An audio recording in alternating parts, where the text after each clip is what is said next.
are wonderful legends of Nigeria who have left memorable histories in Nigerian football. Starting from my right hand, we have Christian Chukwu MFR.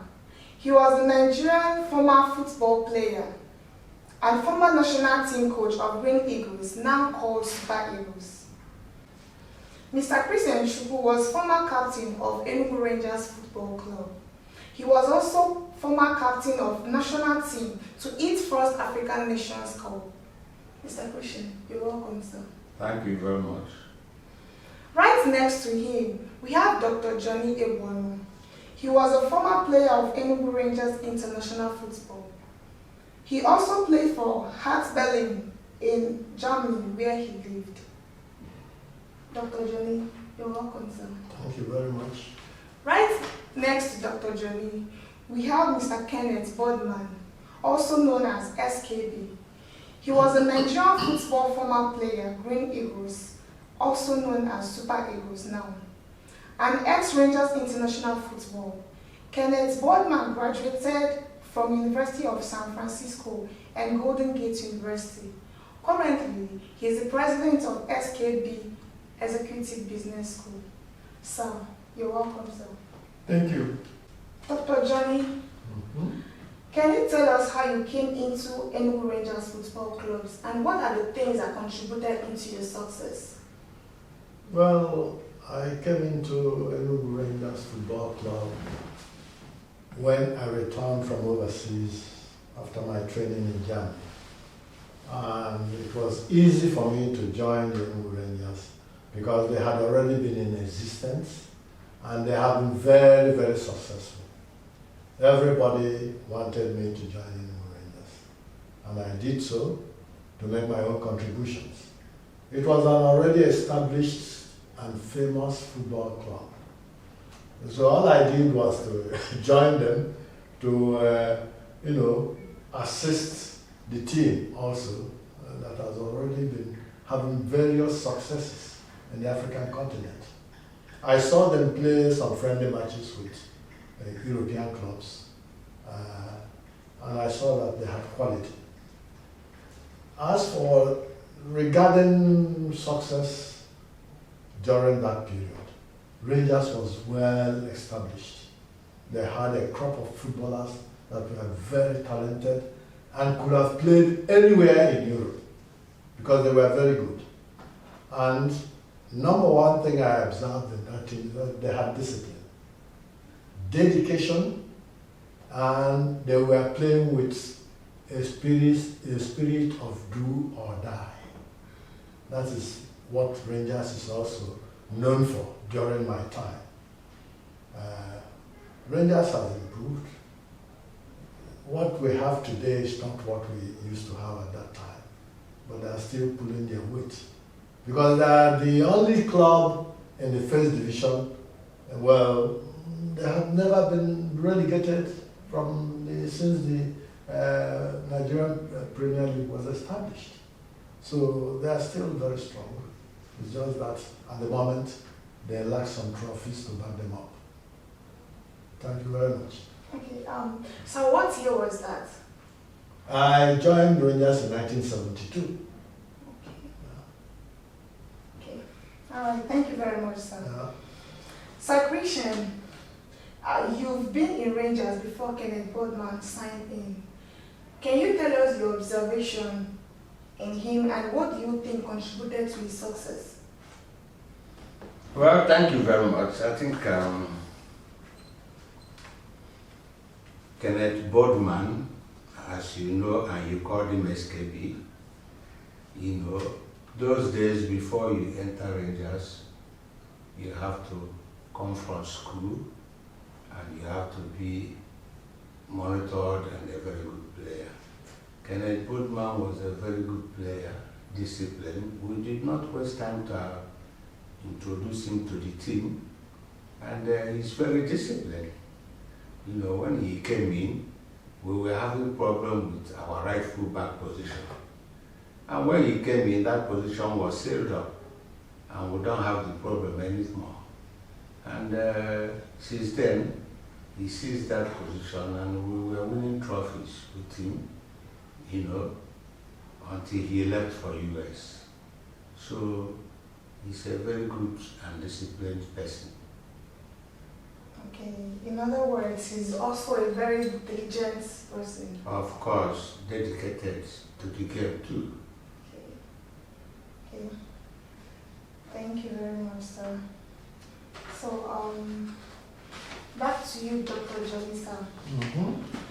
How do you think we can improve football in Nigeria?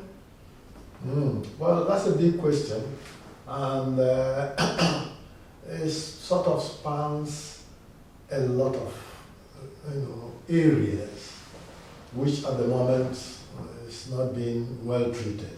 Number one, government should hands off from administering or owning football clubs. It's not done like that in overseas. And as soon as government comes into football club, it becomes a different story altogether. The club will not be well managed, and the motivation will be quite different. Two, secondly, you have got to make sure that those who played the football, who played the game, should be in charge of the game, administratively, as well as down the line. They are the ones that know the tricks in the business. They are the ones that have suffered for it. They are the ones that know the nitty-gritty of football. They take the right decisions. In overseas, most of the clubs, nearly all the clubs, are being run, managed by the former players. It is the same thing also in athletics. But here in Nigeria, any politician, any engineer, any doctor, they aspire to come into football because all they want is the money in football. They cannot administer it. And unless this country changes its attitude towards allowing ex-footballers to manage the game administratively, this country will not improve, just to say the least. But you see, everything in this country is being hampered by a lot of corruption at all levels, at all nooks and corners of the economy, the social welfare of the people, even in religion, is all bastardized through corruption. And there is nothing you can do. You cannot change Nigeria without stamping corruption at all levels, including in football. So what do we do? What can we do? The country has got to turn into a good gift, to understand that corruption at all levels will have to be stopped. When you go to watch a football match here, it's a question of seeing that the referees are not unbiased referees. They can, they are unbiased, or rather they are biased. They have been influenced by one or the other, as against what happens in overseas. And unless this attitude changes, the game itself will not change. It will suffer. Nigeria at the moment is not doing well in African competitions at football level. It's not. Why is it so? Because what we are doing in Nigeria is not proper. The game is not being administered the way it should be. Let me jump in. I'd like to talk a little bit on this topic because this is a very important topic. He mentioned many things that I believe are hampering Nigerian football. But one of the things that I will also talk about is, he said it also, hiring the right people in the right positions. Not just a politician putting their friends and brothers to run the clubs. That is one of the things. But one of the things we can also do, people talk about sponsorship. No sponsor will sponsor Nigerian football or clubs because they will not benefit. All these sponsors are profit-oriented companies, organizations. They want something back. all over the world. All the sponsors want something back. They want to advertise their companies, they want to put banner. But when people are not watching, how can the sponsors benefit? So we need to create the right environment in Nigerian football. Hire the right coaches, have the right stadiums, have the right press. Media is very important. We have to have the right people being in media. We have to have the right referees who are not going to collect bribes. But we also have to pay referees well. We have to pay the footballers well. Let's talk about the national level. You hear a lot about owing the national team players, not paying them salaries. That is nonsense. How can we get money and we don't pay the players and we expect performance? That is impossible. How come our players, you can grab any player from Nigeria and dump that player in England? Within 12 months, that player becomes a superstar. There's something, there's a reason for it. The player will get the right coaching. And when we talk about coaching in Nigeria, people complain when we try to get foreign coaches. I believe there's nothing wrong in getting foreign coaches. But when you get, even in the United States, they got foreign coaches. But when you get, there's this guy that, I can't remember his name, from Germany. He was coaching US team. During his tenure, he made sure that he trained other coaches. So when he left, the US coaches took over. The same thing can happen in Nigeria. We bring foreign coaches that can help, foreign good coaches. We can't just bring anybody because he's a white person that doesn't have experience, bring them to Nigeria to be a coach. A coach that even our own local coaches will do better. We need to bring superior, well-experienced coaches, established coaches. Then from that, we can build. And also when we bring these coaches, we get them involved in club levels so that they can help us improve in club levels, performance. You know, the coaches in the club levels will learn from the national team coaches. Christian Chukwu, skipper, can tell you more. He has been very successful, even coaching abroad. He's a local coach, but he has coached abroad. He is the only one that I know. Maybe there are a couple that also coached internationally successfully. He coached the Kenyan national team. You know, that's huge. That's a success. So there are a lot of things we need to do to improve Nigerian football. That's having the right stadium, hiring the right people, hiring the right referees, creating the environment that will bring back the fans. The competition is so huge now. You know, everybody wants to watch European League.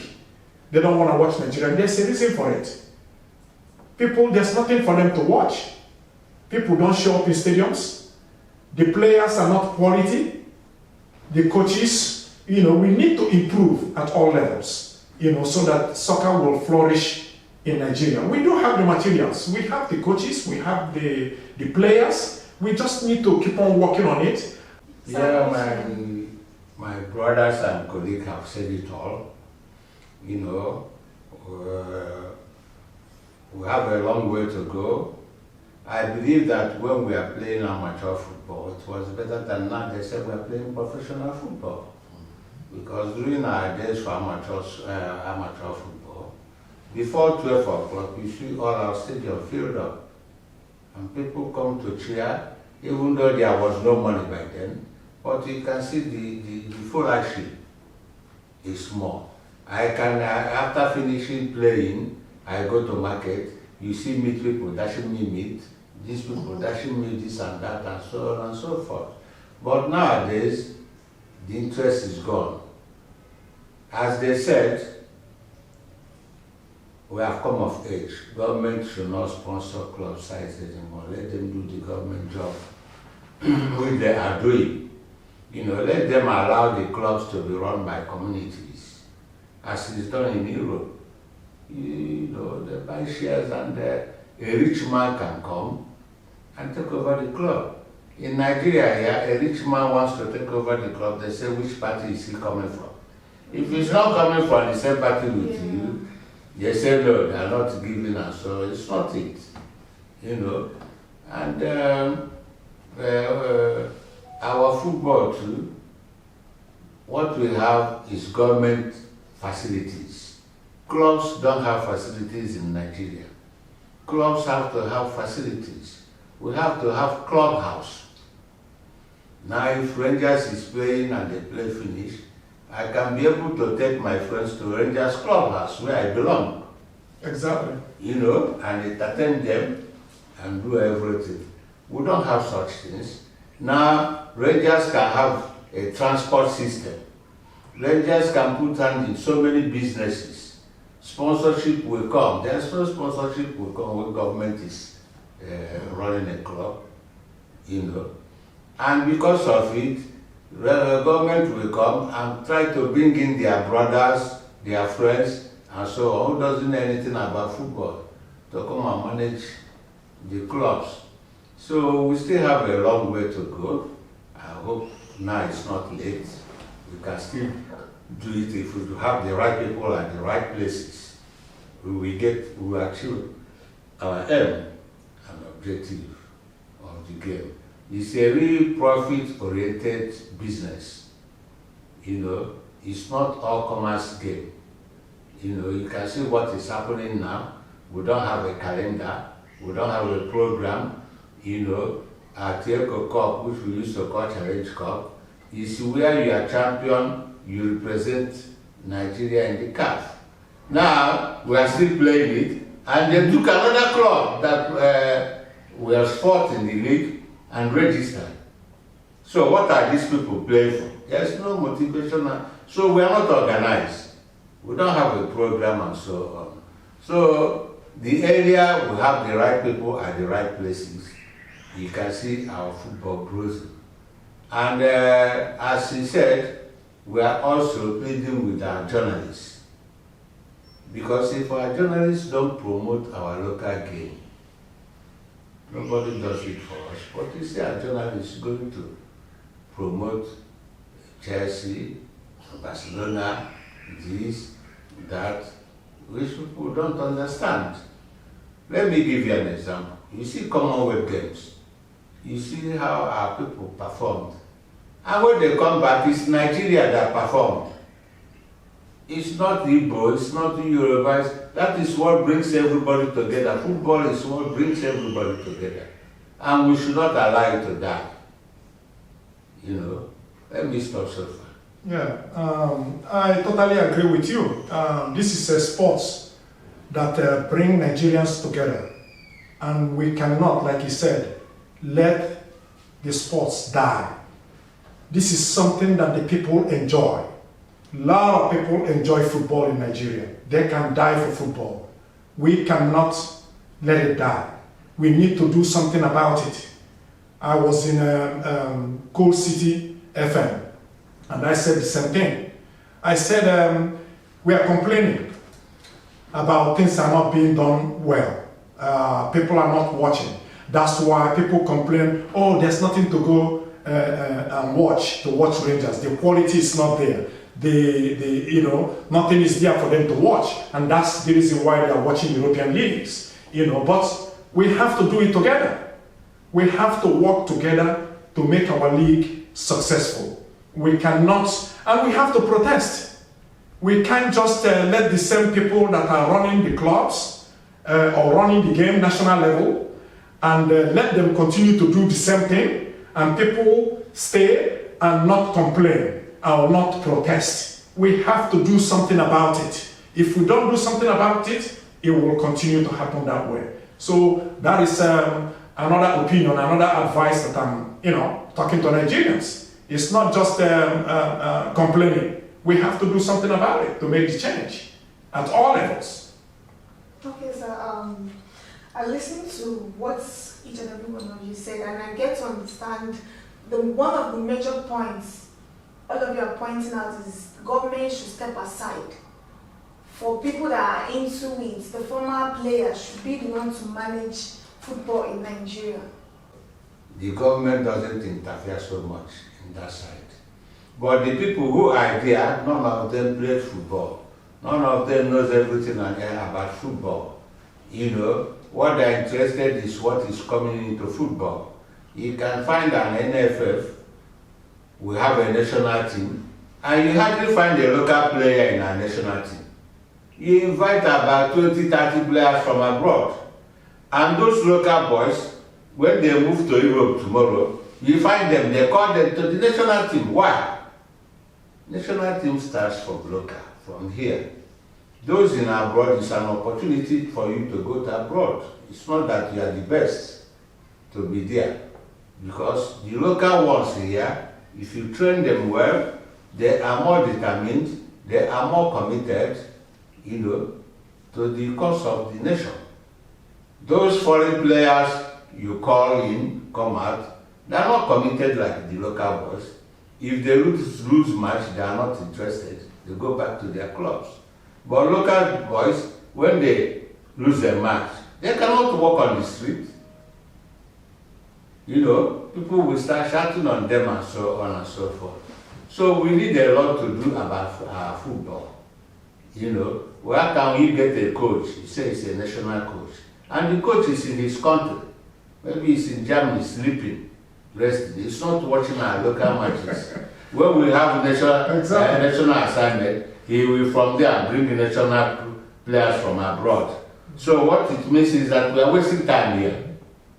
We are not doing anything. Instead of the coach he's supposed to be employed to help develop our football. Our football, exactly. You know, he comes here, he lives here, he watches the league, he watches everything we are doing, and where we are going astray, he corrects us, and so on. That is why he's a national team coach.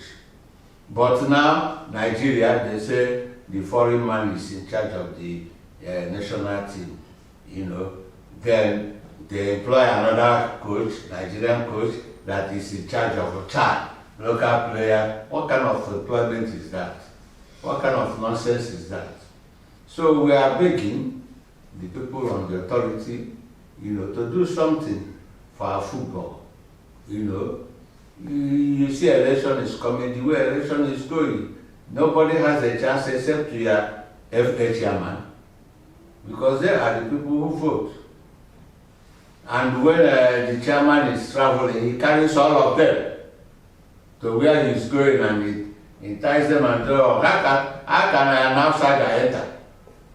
You cannot win anything. You know, so we have a lot of things to change.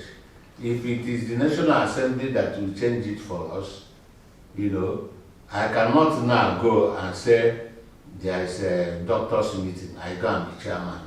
I don't know anything about medicine or engineer or this. But when you come to football, you see all kinds of people. They come and take the whole position and remove the footballers who know everything about the game and everything. And that's why we are making a lot of mistakes. Because they are looking for their pulse. Like right now, he touched on the election thing. My colleague, the chairman of Players Union, called me in US and said that they want me to run as the NFF president.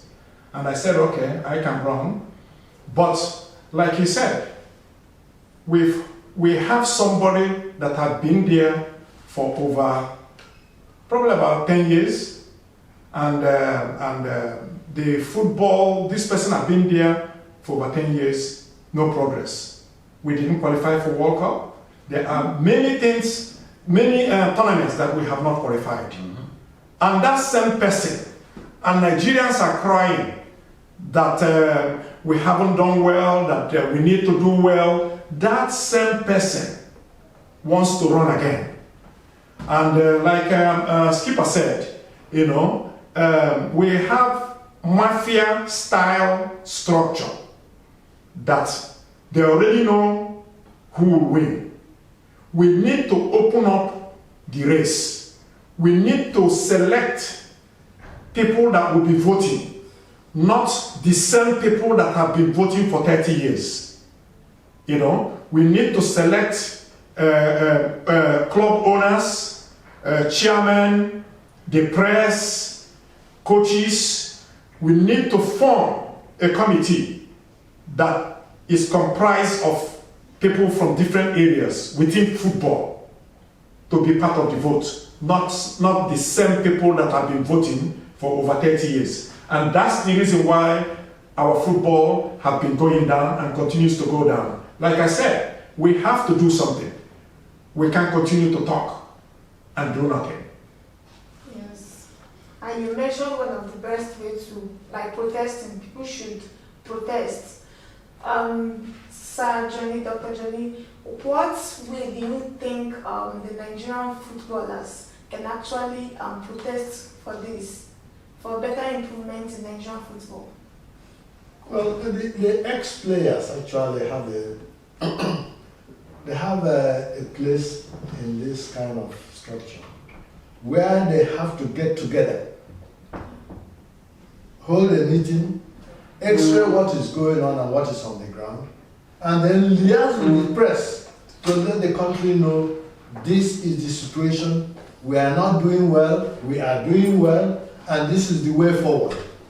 Sir Christian Chukwuemeka, can you please tell us how you came into Rangers Football Clubs and Green Eagles, your stories behind Waybacks, your success stories, and what contributed to all your achievements? Because we know you are a legend and people are really looking up to you. Your stories is going to inspire them. Well, thank you. Let me welcome my brother first. My brother, welcome. Yeah, my story is a very long story. I started right from primary school. My primary school then was Christ Church, Wani, and that is where I started playing. I played for what is called coast team those days. We have coast team, we have junior teams. And those days, please don't let your father know that you are playing football. He will flog hell out of you because they don't recognize football. Football, person who plays football is a vagabond, doesn't know anything. Vagabond. Yes, because even those days, even these comedians now, you come and do something in presence of your parents for them to laugh and feel happy. Say, look at this one, foolish boy. Go out of this place. But these are the things giving money now. So from my primary school to my secondary school, National Grammar School, Nigerian, you know, that is where I played, and from there I was selected for East Central State Academicals. You know, we went to East Central State Academicals, that was after the war, and they said where the Western people and Northern people and all these people said we are new, we don't need anything. It will take us 3, 4, 5 years to, you know, come into Nigerian game and so on. So, but God being with us and everything, we won the academicals that year, 71, and Rangers went and won a Macri Cup. You know, so we come to Enugu here to celebrate the 2 cups. We had a friendly match with the Rangers, you know, and I think we beat them 3-2. That is how some of us entered Rangers and some of us entered Vasco, because Vasco was a big club by then, you know, and that is how we progressed. Then from Rangers, I was called to the national team in 74, you know, when I was coming into the national team in 74, the captain then, Dominic Ezan, was going to America, you know. So when he left, I became the captain for 74, you know, and that is how I entered the national team till 1980, you know, when we won the Nations Cup, you know. But in 78, we won bronze in Ghana. 76, we won bronze in Ethiopia. You know, in Rangers, we had so many trophies. There was a time we won 74, 75, 76 consecutively like that, you know. So that has been the history. And after the national team, you know, I came out, I became a coach. I coached Rangers, I coached the national team, I coached under 16 by then, and we won the under 16 World Cup in China by then, you know. So from there, I went to Kenya. From Kenya, I went to Lebanon, you know, and came back to Nigeria again. That was how far we have gone. I've gone to football, you know, so I cannot praise myself, but I have been a player, a coach, and an administrator, Okay. you know. But up till now, I cannot enter NFF. If I want to enter Nigerian Football Federation, I have to go and become chairman of Enugu State Football. Yeah, because if you don't belong to a state football association, you don't have a chance in the NFF, because they are the only people that are voting for who will be a member. If you watch the members of Nigerian Football Federation, all of them are chairmen of the State Football Association, and so on. So it's difficult for an outsider to come into them. You know, as he said, it's kind of a mafia club. So unless the system is changed, we don't have any chance here, and that is why no ex-footballer is interested in becoming an NFF chairman or anything. You know, I told them if they want to be a member of the NFF, let them go to the State Football Federation. Let them meet the governors of their states. And that is easier to give them, either you're a member of the Football Federation or you're the chairman. That one, there's no money in that area, you know. But once you are the chairman, then you'll be recognized in the national football. Okay, so Christian, during those years when you were a player, a coach, and a captain, excuse me, did you encounter any challenges? Well, there's a lot of challenges, you know, those days, you know, even though we are committed and everything, we don't have money. There was no money. Like now. If it is now I went all through this things, you won't see me. I'll be in Europe. You won't even hear my voice. I'll be speaking inside. You know? So that is the situation by then. There were challenges of, you know, the public recognize us. You know, the government equally recognize us, but we're not giving our due process. You know, in 1980 when we won the Nations Cup, that was when I was giving the national honor, MFR, and my colleagues were giving MON.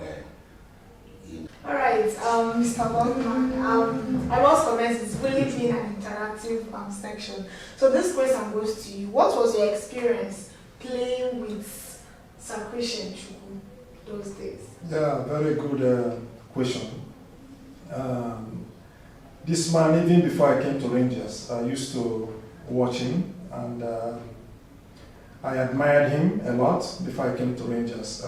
Very disciplined man, and fantastic player, great leader.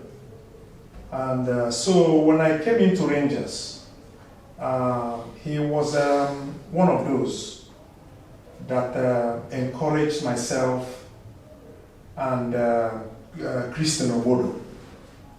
And rest of the players, rest of other young players coming into Rangers. He wasn't the kind of person that, I don't want to use the word jealous. He was very encouraging. He wanted Rangers to succeed. Anybody that you will bring that will help Rangers to succeed, he was for that. So when we came into Rangers, he was very encouraging, and he was a leader. In those days, for example, let's say for example, they didn't pay us much bonus, and sometimes players will, start to protest. When he comes out and say to us, we need to calm down, let's go and win that match, the money will come. And we'll always listen to him. And we will do exactly the same, and we will win, and the money will come.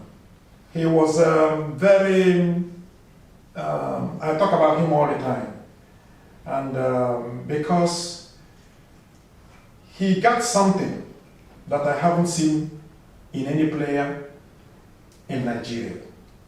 I've been friends to even Shego Odebwami, Felix Owolabi, and other players. But Christian Chukwu is a special somebody.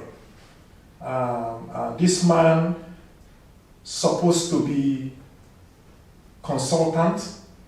He's supposed to be the president of NFF. This man had been the coach, player, captain, coached abroad, everything that you ask for, and also personality. Encouraging person, very positive, never negative. These are the qualities you want from a leader. And so I always have a lot of great things to talk about him. And he also inspired me. When I remember one of the matches we played against RS Cuba, and he played a free kick. Actually, in that match, Jim Wood promised us, the former, His Excellency, the former governor of Anambra State. He promised us each goal scored we will receive $1,000. And in that match, we had a free kick against RS Cuba of Algeria, and he kicked the free kick. I came from nowhere, from defense, and scored the goal.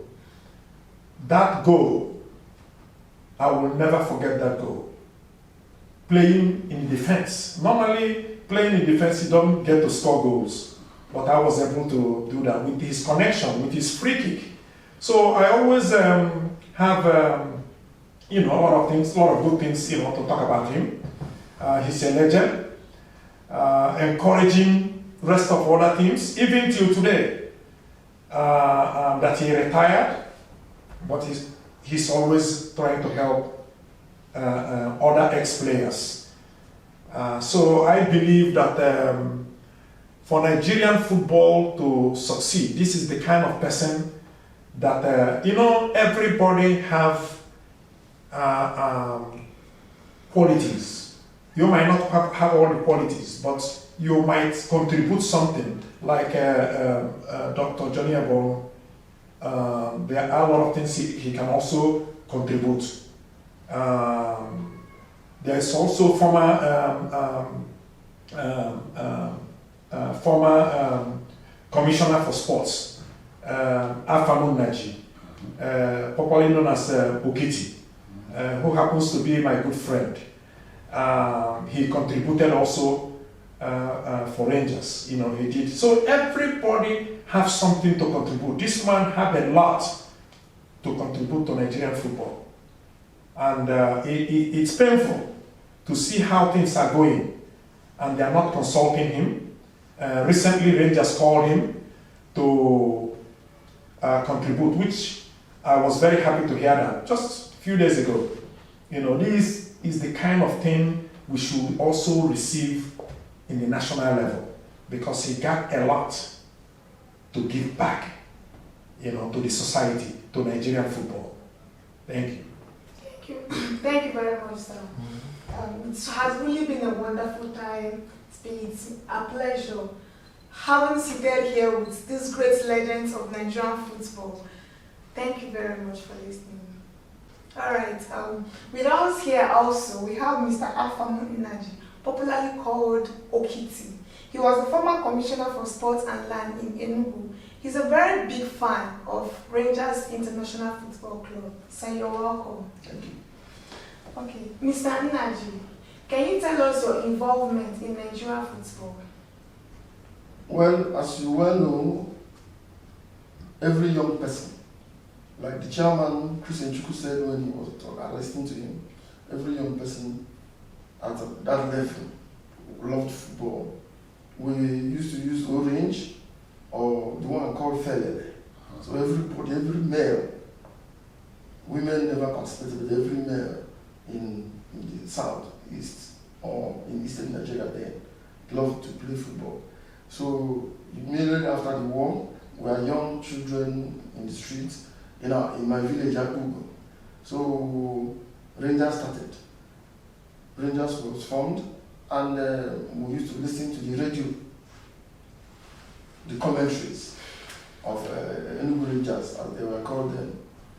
And Rangers was a symbol of unity of the Igbo people, symbol of survival, that the Igbo survived the war. Was what gave us hope was Enugu Rangers, that we survived the war, because anybody that comes to play Rangers, any other team, Rangers was always victorious.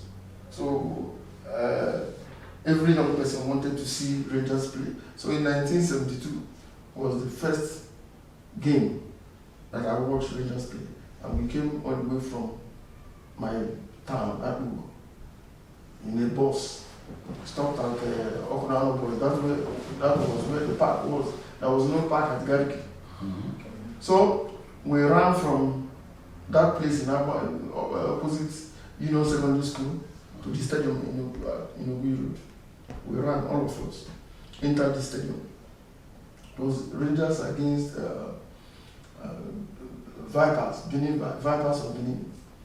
It wasn't Bender, it's the Vipers, Benin Vipers.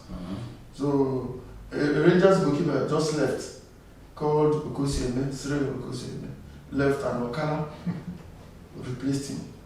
So we watched the game, and Emeka Edeka tried everything to score. I remember him because he had a key leg, but he had speed too. So after playing the match, it was goalless, and the music started. He took his son, he was put inside the coaster bus, and we were clapping for him. He was just watching, because he's a household name. Cyril Okosieme was a household name in Enugu.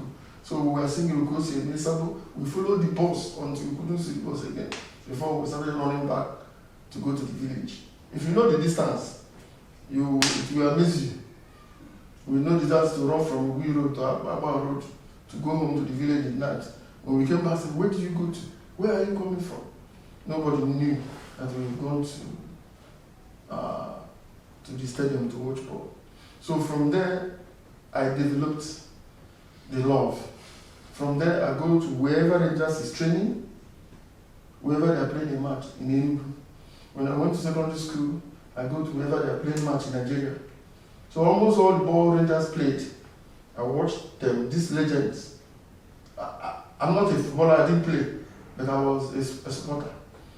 One of the supporters, I go to the number one supporter, Unenu, called Ben. Unenu is late. I will go to where he's living at CPS police. He was a policeman. I will go to his house, and we'll come to stadium together. So before, if Rangers is playing in Kaduna, anywhere, we'll come to the stadium and enter a bus. Without Uhuru, the Kennedy Shuku, and all that, we'll go to everywhere to watch Rangers. There is this particular match against Shooting Stars, Challenge Cup, played at Lagos. The match was so, some of the Rangers players that were transferred, that went to school, so Charles Admora, he was called one. He came back, and in that match, Kula Wesu, you just wind his hand, and the guy will block the ball with his body. So I still remember the match as if it's being played now, because we were so scared and the Rangers had an upper hand, but there was no goal. Then Jim was influential, he made the then chief of staff here at River, and the match was moved to Kaduna.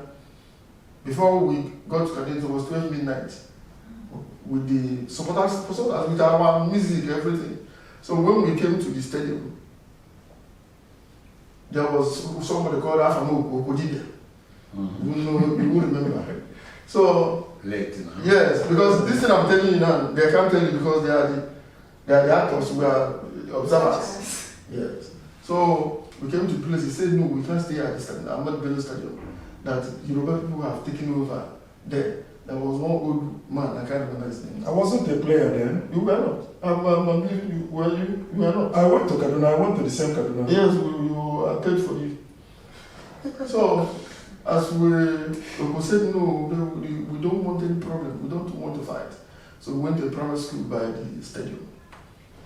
It was late at night. We arrived 12 midnight. So we went to I took up a table in the school. I didn't know there was a table where they kept chalk. So I was like a native doctor in the morning.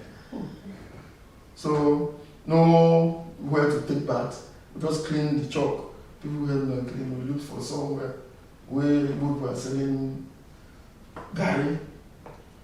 We ate it that morning and entered the stadium till the match was finished. That's the only thing we ate till the next day when we came back to it. So in the match, it was a very difficult match. It ended goalless again, and it looked as if the Shooting Stars had played better than what Rangers played in Lagos. So when it was penalty, as they were playing, when it was chairman's start, Edison, he moved back with speed. You need to see like what Chairman, did you remember that match?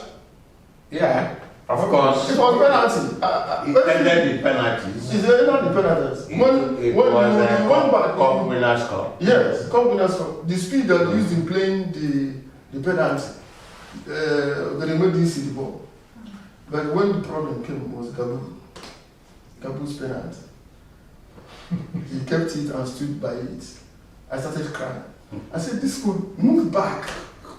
Not, he wasn't hearing me. I was sitting down, maybe 2-story building away from the field. So he stood there. When he wanted to take the penalty, I started to pee on my body.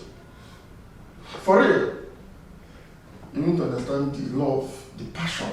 So, yes, Igbo people have for Rangers. So he just came the ball inside the net. So we started celebrating. We came down.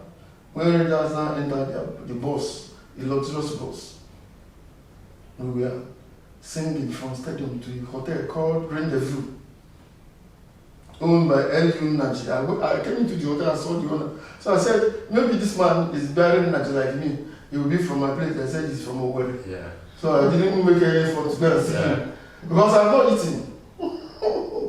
I ate Gary in the morning, a young man in secondary school. So we sang to the hotel. When Rangers now stopped, we walked back to the stadium where our bus parked. Is it not enough sacrifice for what you love? Of course. So many people won't do it for their dear friends or what? So when you became the commissioner, yes. Then what happened? When I became the commissioner, because I was following Rangers to everywhere they go to, I said, okay, I would show the love on the players so they can do better. So when I became commissioner, whatever money that is approved for them, I bring it to the table and we'll discuss on how the money will be spent. So the players became mad. Because of some bottlenecks and protocols, we didn't do what we were supposed to do or achieve what we should have achieved while I was there.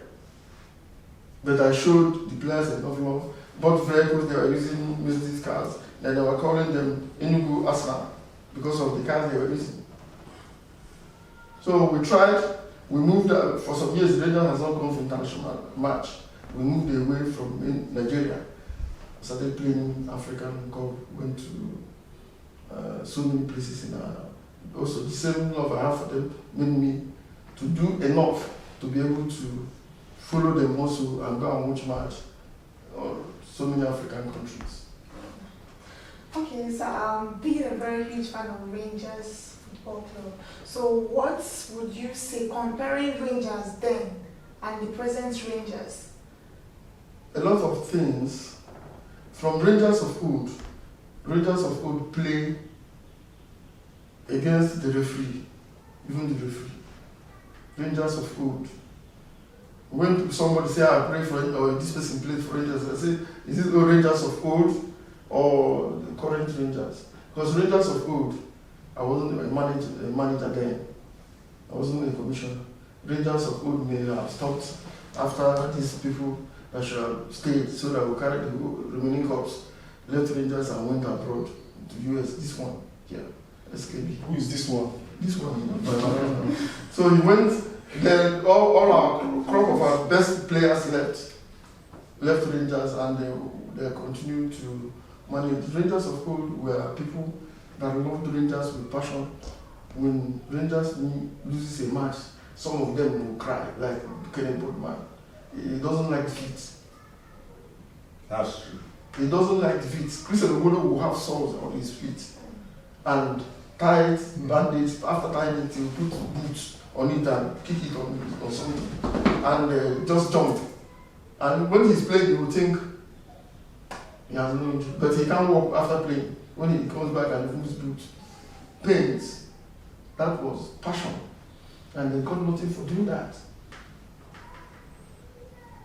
It's the same Christian Obodo that I told you, Yes. Topland. Yeah, Okay. that died in the US, yes. So, the Rangers of old is my master here, Dr. John Igwon. When they come out of the field, like they didn't get anything, but they were celebrities. If you are passing anywhere in Nigeria and they say Dr. John Igwon, Christian Chukwu, or Emmanuel Okala, or Stanley Ogron, anybody will want to touch you. They will want to say, well, I saw this person. You'll be saying it as a big story, telling a big story that you saw Rangers of old. The new Rangers, they lose, they win, doesn't mean they will lose a crucial match. And they will come out, take their girlfriends in. You see them enjoying themselves right before you, they don't bother. After the match?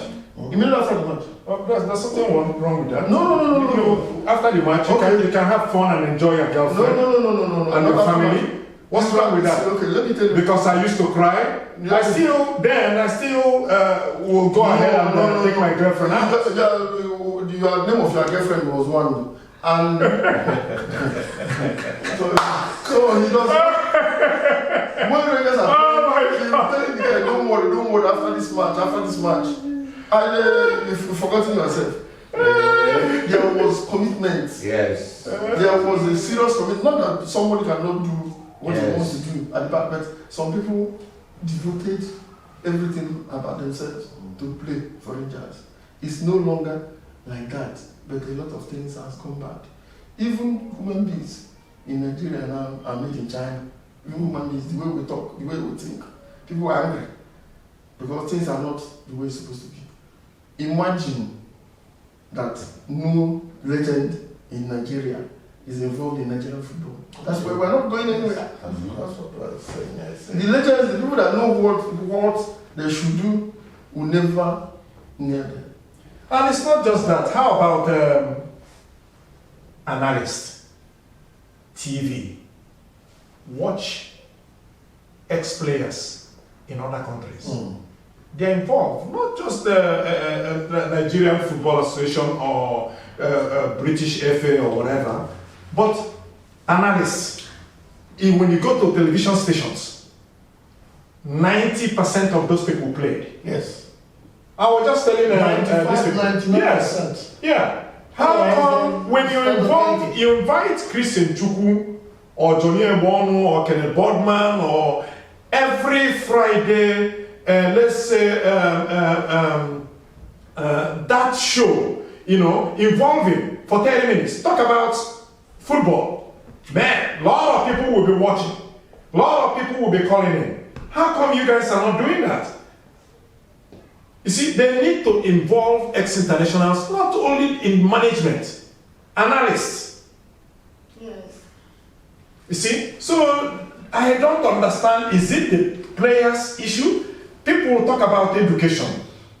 These players in England didn't have, you don't have to have university degree No, to be a good analyst. no. So how come a lot of our players, Henry Mosu is there, a lot of them, these are things they need to get them involved. So do we accuse the radio stations and all these people of racism? How come they are not involving ex-internationals, or is it because the ex-internationals are not interested? It is not because they are not interested. So what is going on? What is going on is because the government, when they want to do certain things, they look away. A lot of things will be going wrong, and nobody will complain. The way and manner football is being played, organized in Nigeria, I learned that the NFF wanted to play either in Rivers or somewhere, and there was no referee. They had to be begging to get a referee to be posted because they say they are owing them. Mm. The NFF, the current person there now, he moved because the governor was his in-law. In-law. They moved the election, and everybody that voted got $10,000. Yes. Got $10,000 and voted even when he doesn't know anything about football. So people don't use the right people in the right place in Nigeria. That is why the country is going down the way it's going down. And that's exactly, we talked about this before you came.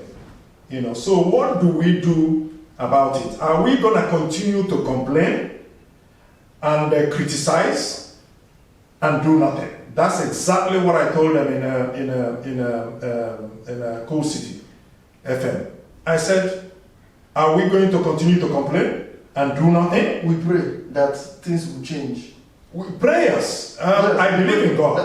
That's If we pray and we do nothing, that prayers will not materialize. We are praying. We have to do something. What do you think we can do? Fight. If not complaining and telling them they still see football as recreation, not business. That is true.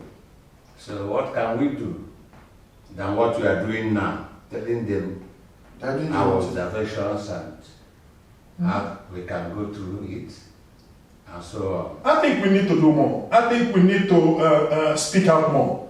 National level.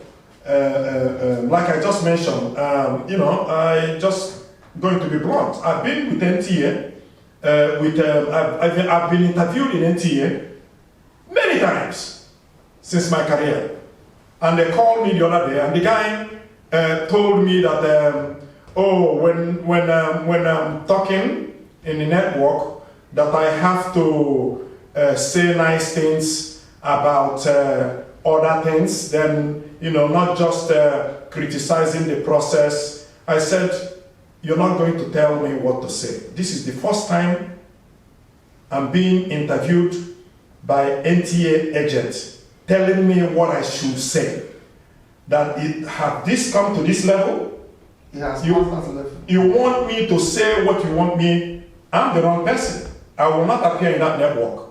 So we have to speak out. We have to say these things. We have to call out on people. Without that, nothing will happen.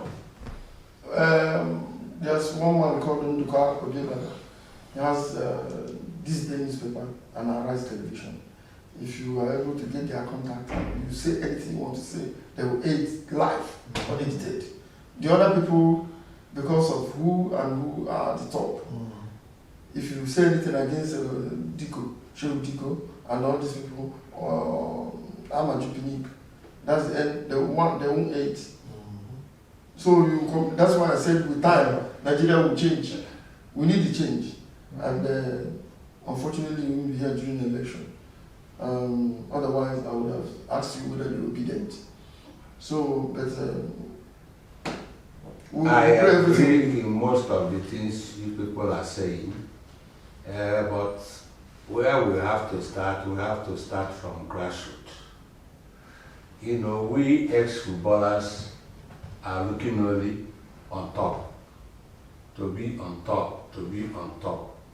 Nobody is looking to go from state. Good point. We should go from state from the beginning, grassroots. Start with state FAs. We go to state FAs. That one, you don't need people to do anything. The governor can even appoint you and say, give him the chairman of the state FAs. Because it's this chairman of the state FAs that are causing the problem. If you are not a member of the chairman of the FAs, you cannot appoint a chairman. You cannot even be anything, but you can be the chairman of Nigerian Football Federation. But we are neglecting the state FAs. We want to be chairman of NFF, and that is what we are getting it wrong. It cannot work. Let us go to states. Many of us can go and become the state FA chairman of their states. And these are the major people that vote. Yeah, as you know, good point. Those FAs, people, they know now that that position is important. You can't just come and they just hand you and put you in that position. They know that that position, these are the people that will vote. So now, it's very competitive to take that position or to get that position. But it's easier to get it than You get the other one. That's true. the other one. That is true. It's That is easier. true. It's easier What is easier than the to get NFF? than the other one. Because the see state FAs as nothing in the society and not what are they doing? Organize the state league, the state football, no money comes into there or anything, you know, so it's easier to get. But when you talk about NFF, my God, it's difficult to be there without being the state. Yeah, but that's also the reason why we also, I agree with you, we also need to fight to change that structure. There cannot be, the NFA chairman cannot be the only people that will be voting. Good. That's another You point. see? So we need to change that structure, That's another point. you know, so that The change will come, I believe. yeah, we need to do something to make the change come. It's really been a pleasure sitting here with legends and your friend. Still remember, by my right hand side, we still have Sir Christian Chukwu MFR, and we have Dr. Johnny Ewanu, and next to me we have Mr. Afamu Naji, and we have Mr. Kenneth Bodman. Thank you very much, sir. See you next time. Bye.